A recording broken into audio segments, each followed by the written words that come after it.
a pedirle disculpas por nuestra discusión de la semana pasada. Espero que la duquesa de Valle Salvaje sepa perdonar mi error. No, Matilde. No perdono tu error.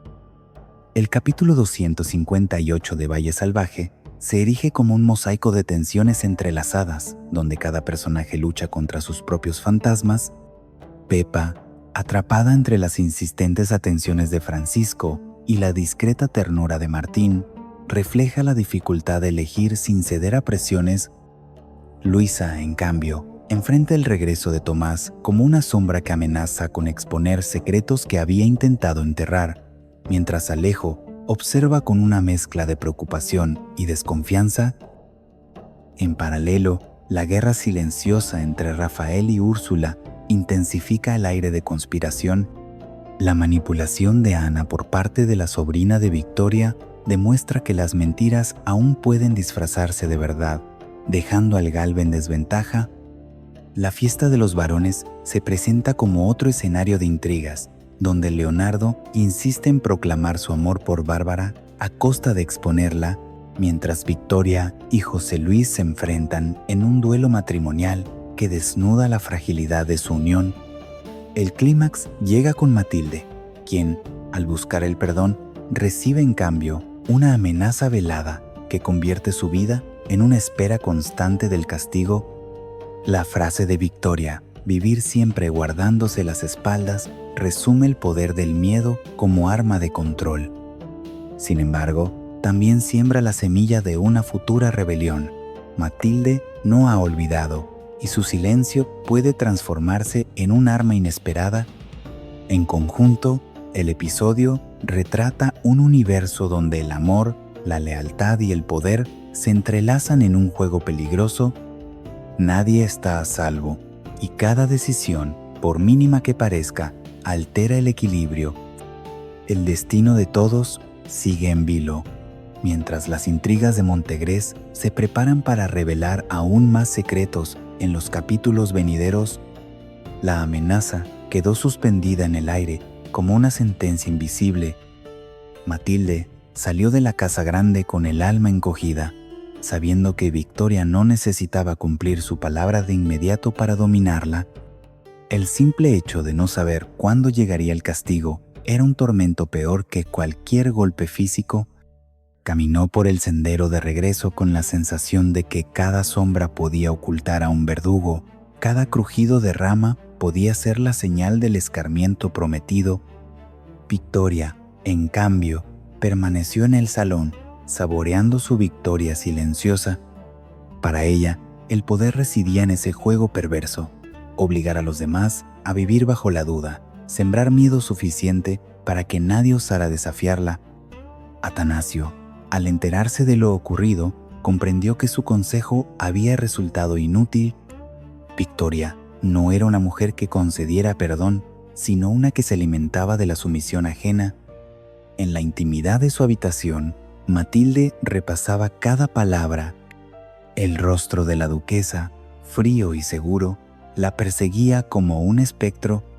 Se debatía entre dos impulsos: el de esconderse y vivir bajo esa amenaza, o el de reunir valor y enfrentarse con las cartas que guardaba en secreto.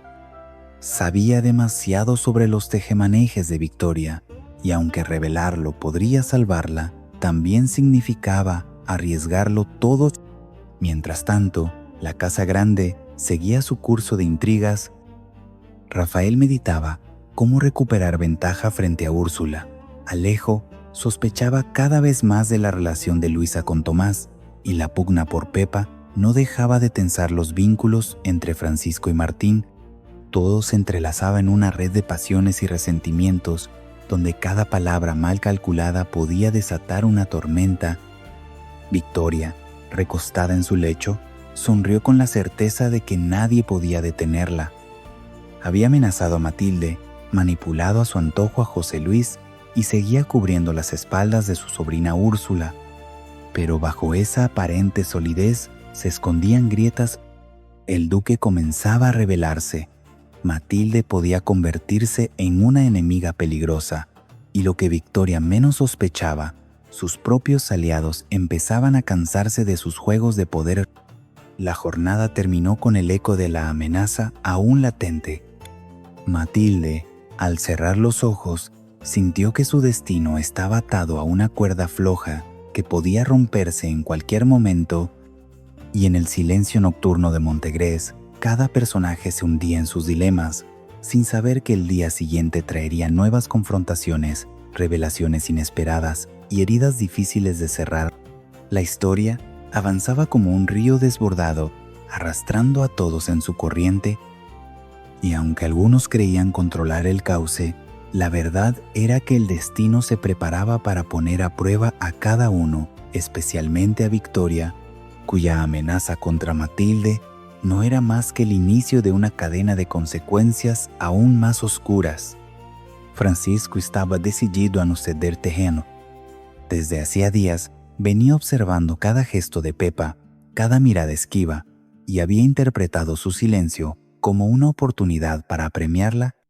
Esa mañana la encontró en el sendero que conducía al bosque, y con su acostumbrada sonrisa socarrona le recordó que tenía que elegir. «No puedes tenernos a los dos», insistió con tono que parecía más una orden que una súplica.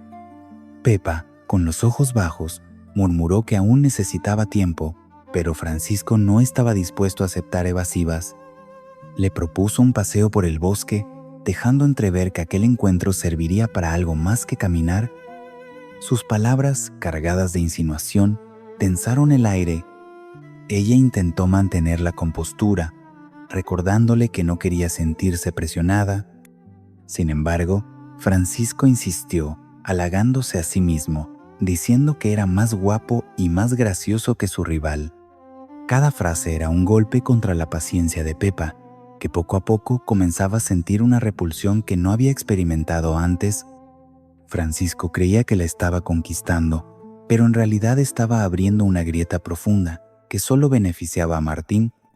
Martín, desde la distancia, observaba. No necesitaba forzar nada. Su silencio y respeto hacia Pepa se convertían en su mayor ventaja. Cuando coincidió con ella más tarde, se limitó a preguntar si estaba bien.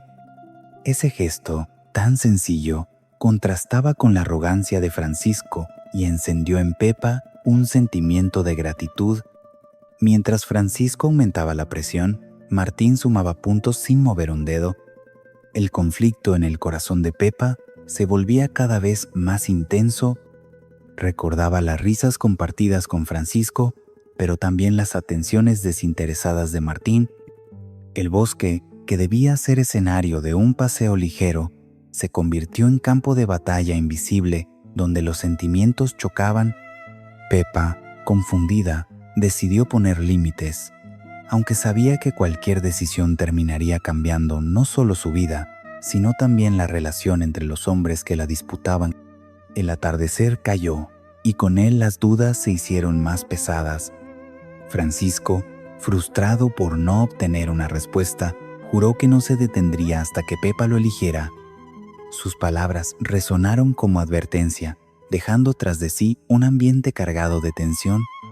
Martín, en cambio, se retiró en silencio, confiando en que el respeto terminaría hablándole al corazón de la joven. La pugna por Pepa apenas comenzaba, y en ese vaivén de emociones quedaba claro que la verdadera batalla no estaba en las palabras de Francisco, sino en la capacidad de Pepa de escuchar su propia voz. La inquietud de Luisa se hacía cada vez más evidente. Aquella tarde, mientras intentaba concentrarse en las tareas de la casa, sus manos temblaban ligeramente al limpiar los cristales rotos del ventanal. El recuerdo de la visita de Tomás seguía latiendo en su mente como una herida que no cicatrizaba. ¿Qué hacía él allí, hablando con Pepa en la cocina, como si nada hubiese pasado? Luisa lo observó de reojo, y aunque intentó mostrarse serena, no pudo evitar la punzada de incomodidad que la atravesó. Alejo, que la conocía demasiado bien, no tardó en percibir ese desasosiego. Al verla tan tensa, la interrogó con suavidad, pero con firmeza.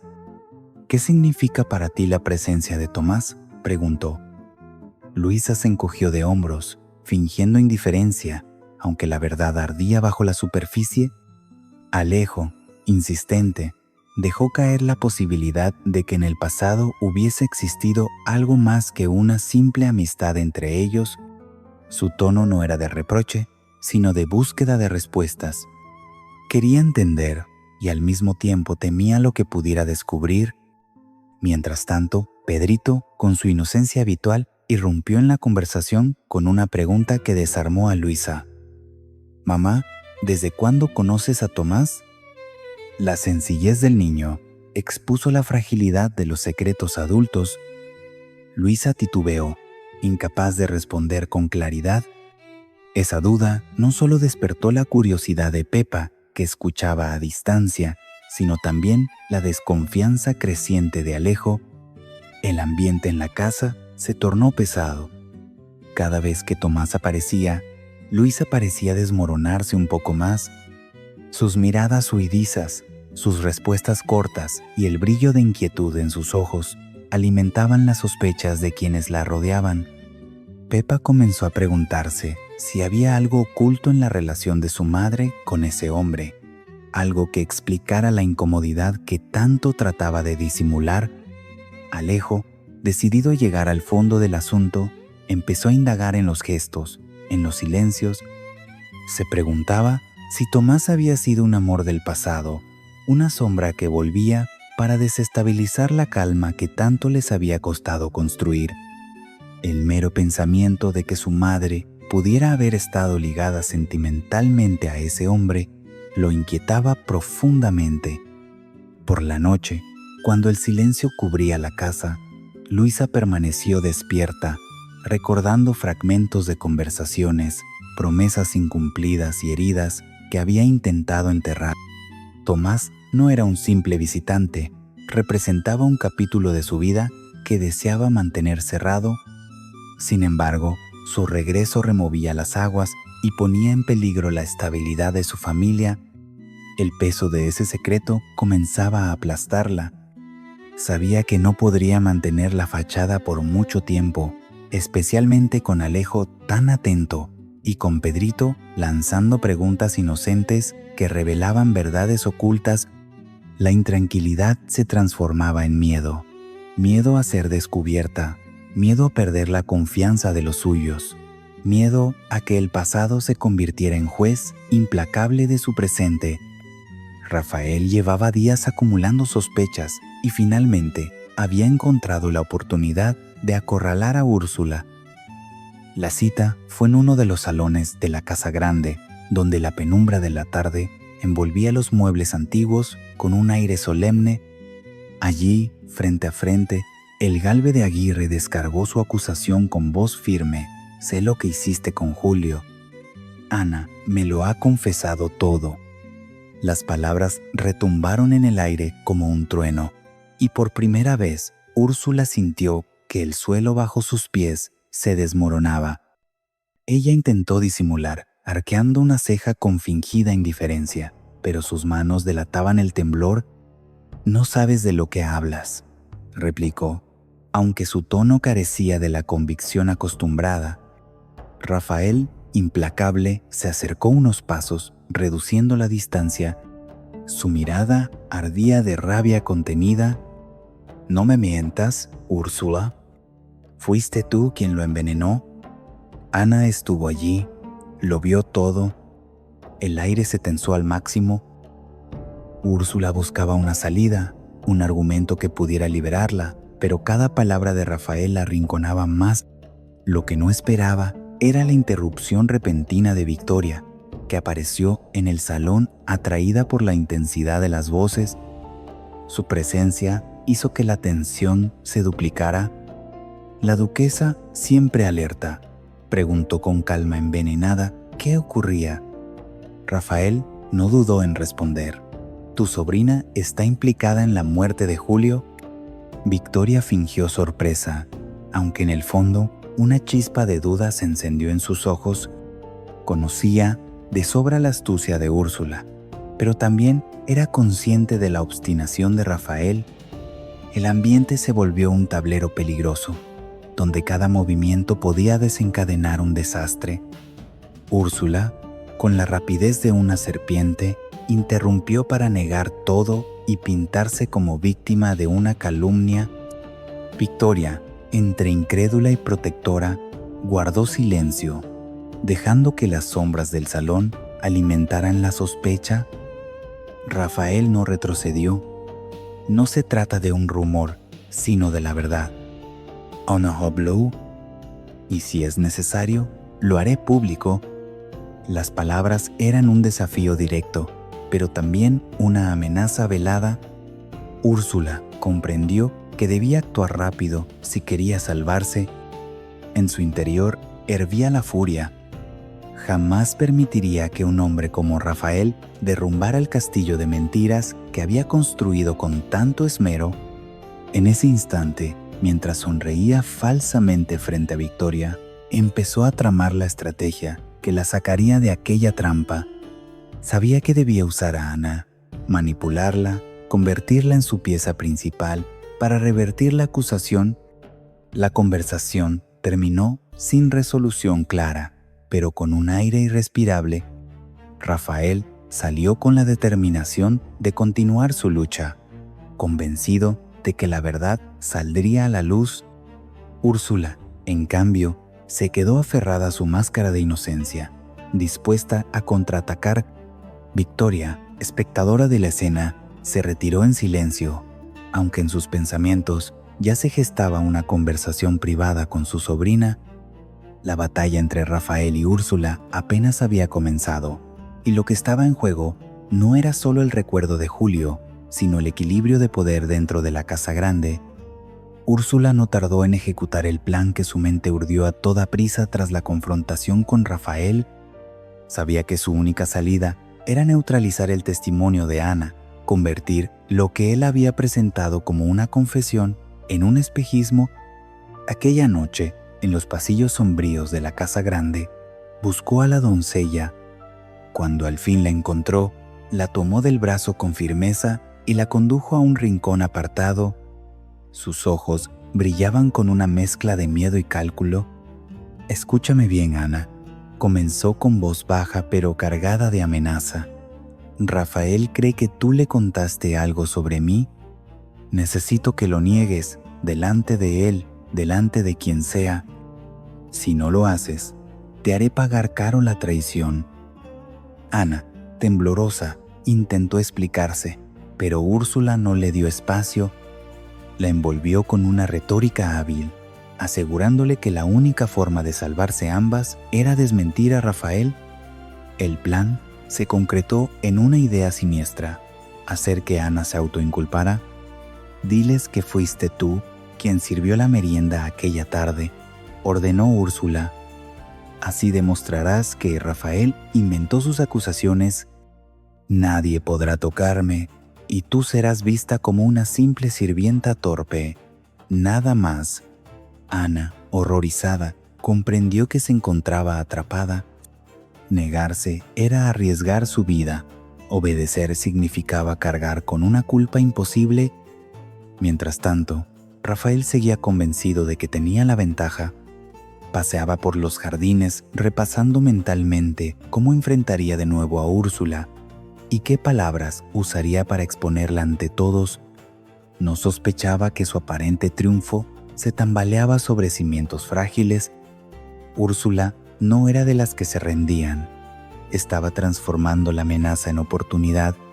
La tensión aumentó cuando llegó el momento de la nueva confrontación. Úrsula citó a Rafael con una seguridad que lo desconcertó. Allí, frente a él, trajo a Ana como testigo. La doncella, con la voz quebrada, repitió las frases que Úrsula le había impuesto: que ella misma había servido la merienda, que Rafael malinterpretaba las cosas, que su acusación era absurda. Rafael, atónito, miraba a Ana, intentando descifrar si hablaba bajo coerción. Su instinto le gritaba que sí, pero no tenía pruebas. Úrsula sonrió, victoriosa, acusándolo de montar un teatro para manchar su honor. El golpe fue certero. De repente, la supuesta confesión de Ana quedaba reducida a un farol. En ese instante, Rafael comprendió que había subestimado a su enemiga. Úrsula había torcido la realidad con tal destreza que lo dejó momentáneamente desarmado. La partida seguía abierta, pero ahora la balanza parecía inclinarse hacia ella. Al retirarse de la sala, Úrsula se permitió un gesto de triunfo. Ana la siguió con el corazón encogido, consciente de que había sido convertida en peón de un juego cruel. La sombra de Úrsula se proyectaba más grande que nunca, y Rafael, aunque no lo admitiera, sabía que necesitaría una estrategia aún más audaz si quería derrotarla. La noticia de la inminente fiesta de los varones agitaba las aguas en Montegrés. Para algunos era ocasión de lucirse, para otros una carga pesada. Irene fue la primera en recibir la orden directa de su padre. Debía acompañarlo, ya que Victoria había declarado, una vez más, que no pensaba cumplir con tal obligación. La joven, resignada, acudió a contarle la novedad a su amiga Bárbara. Bárbara escuchó la confesión con gesto amargo. Para ella, lo ideal habría sido que Victoria cumpliera su papel de duquesa, porque sabía que la presencia de Leonardo en la fiesta era segura. Si coincidían allí, temía que se aprovechara el momento para anunciar compromisos que aún no estaba lista a asumir. Intentó ocultar su disgusto, pero Irene notó la tensión en su voz. Cuando Leonardo apareció, todo se complicó aún más. El muchacho insistió en que Bárbara debía acompañarlo. «Es la oportunidad perfecta para que todos vean que eres la mujer de mi vida», le dijo, con una pasión que rayaba en obstinación. Bárbara, atrapada entre su deseo y sus temores, respondió con evasivas. «No sé si es lo correcto», murmuró. Leonardo, sin embargo, no cedió. Para él, la fiesta no era solo un evento social, sino un escenario donde podía gritar al mundo lo que sentía. Mientras tanto, en los pasillos del palacio, José Luis enfrentaba la negativa de Victoria. La duquesa, con fría arrogancia, reiteró que no asistiría. «No me interesa esa reunión», dijo, cruzándose de brazos. José Luis, cansado de su actitud, levantó la voz más de lo habitual. «¿Eres la duquesa, Victoria? ¿Tienes deberes que cumplir? Tanto luchaste por este título, ahora te toca responder». Las palabras golpearon con dureza, y por primera vez ella guardó silencio unos instantes, aunque luego retomó su terquedad. El ambiente se volvió tenso entre los esposos. José Luis consideraba inaceptable que ella quisiera arrastrarlo a incumplir también. «Si tú no quieres ir, no lo hagas, pero no me impidas a mí presentarme como corresponde», advirtió. La furia contenida en su voz dejó claro que la paciencia tenía límites. Victoria, incapaz de aceptar una derrota, replicó con frases venenosas, aunque su inseguridad era palpable. En paralelo, Bárbara reflexionaba sobre lo que Irene le había contado. Si decidía acudir, se arriesgaba a quedar expuesta ante todos. Atrapada en los planes de Leonardo y bajo la mirada crítica de los padres de él, si no lo hacía, corría el riesgo de herir a quien decía amarla con devoción. La encrucijada la sofocaba y la presión aumentaba con cada minuto que pasaba. La víspera de la fiesta, los preparativos llenaban las calles de Montegrés de rumores y expectativas.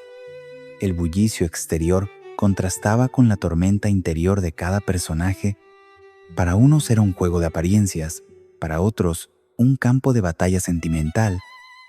Lo cierto era que la velada prometía convertirse en escenario de revelaciones y tensiones que nadie podría detener.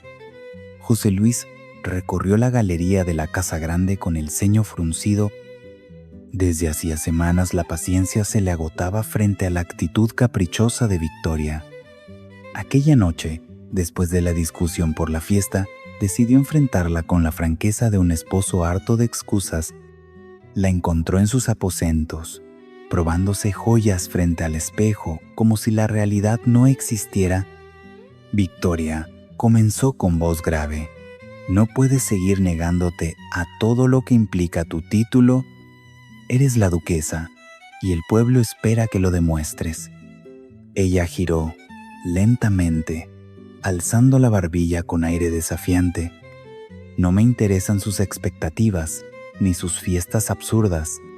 No me casé para entretener a los demás. José Luis la miró con una mezcla de furia y tristeza. ¿Para qué te casaste entonces? ¿Para ostentar joyas y dar órdenes a los criados? Tanto luchaste por este lugar, ahora pretendes lavarte las manos. Cuando toca responder, el tono de su voz se endurecía con cada palabra. Victoria apretó los labios, intentando sostener su papel de mujer intocable, pero en el fondo sentía la presión de un juicio implacable. En la discusión emergieron viejas heridas. José Luis recordó en voz alta los sacrificios que él mismo había hecho por la Casa Grande, las veces que se había puesto al frente en nombre de su familia. Y tú, Victoria, ¿qué has hecho más allá de sembrar discordia?